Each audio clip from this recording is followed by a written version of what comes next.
Alors du coup, PASS Santé, on a un collectif d'étudiants en études supérieures d'études médicales, donc que ce soit médecine, dentaire, pharmacie ou sage-femme, et on est là pour aider les étudiants, les lycéens précisément, à faire les bons choix en ce qui concerne la réforme, donc la PASS, la LAS ou encore les autres voies d'accès. La réforme, elle a pour but de diversifier un petit peu le profil des étudiants qui continuent en études supérieures, et pour ça maintenant il y a 3 voies d'accès.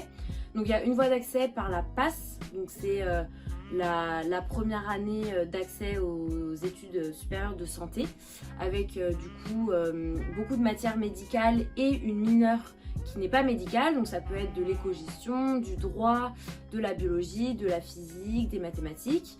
Il y a aussi en deuxième option pour intégrer ensuite des études médicales la LAS, donc la licence accès santé. Cette fois vous êtes dans une licence qui n'est pas médicale, donc ça peut être une licence d'éco-gestion, d'histoire, de mathématiques, de physique, avec une mineure cette fois en santé, avec des matières type anatomie, physiologie, etc.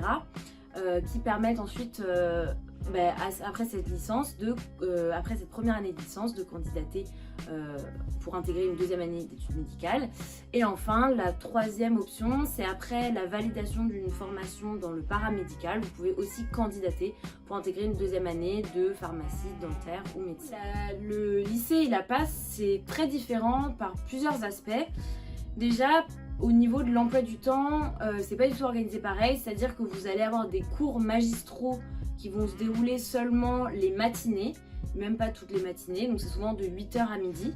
Donc vous allez avoir un professeur qui va parler, faire son exposé et ensuite vous rentrez chez vous ou bien vous allez à la BU et le but c'est de travailler ces cours de la matinée. Donc on n'est plus du tout sur un format lycée où vous aviez la journée de cours, 8h, 18h, et puis ensuite des devoirs, et vous repartiez le lendemain pour faire la même chose. Donc là, en PASS, c'est vraiment totalement différent au niveau de l'emploi du temps. Il y a aussi un autre point qui change, c'est l'accompagnement, c'est-à-dire que les professeurs qui font leurs cours magistraux dans les amphis ne vous connaissent pas personnellement, il n'y a pas de suivi de l'étudiant, et c'est à vous d'être capable de vous prendre en main, de vous mettre tout seul au travail. En plus de ça, vous n'avez pas de contrôle continu. Donc vous ne pouvez pas évaluer vos connaissances au fur et à mesure de l'année, c'est à vous-même de vous prendre en main et de le faire, puisque la seule, à part éventuellement des concours blancs, il n'y a absolument pas d'échéance. Et enfin, c'est aussi le contenu parce que du coup, il y a des matières qui sont vraiment nouvelles que vous n'aviez pas au lycée. Donc l'anatomie, on n'a jamais fait. Même des choses qui pouvaient s'apparenter un petit peu à des matières de lycée comme la biologie cellulaire. Au final, c'est très très différent. Donc pour moi, c'est les points qui font que le lycée et la PASS sont très différents.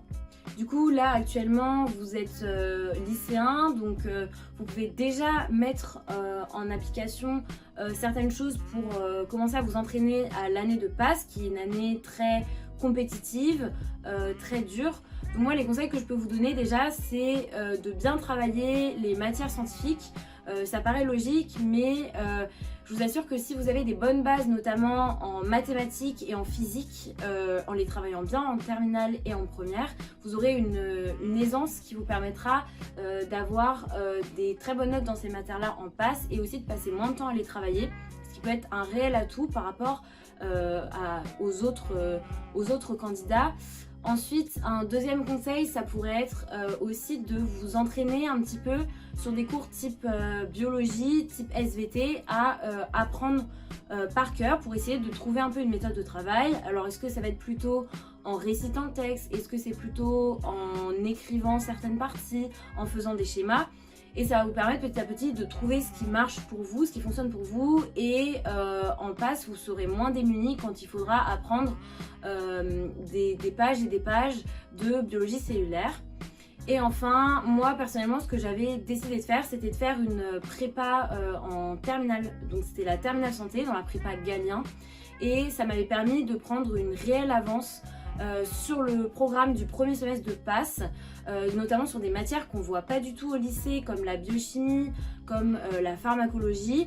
Et avoir cette avance-là, ça m'avait permis de mettre en place, pareil, une méthode de travail tout au long de mon année de terminale, en prenant de l'avance en plus sur les notions du premier semestre de PASS. Et je pense que ça m'a permis de réellement faire la différence avec les autres candidats parce que j'étais plus à l'aise et que j'avais du coup une meilleure méthode de travail.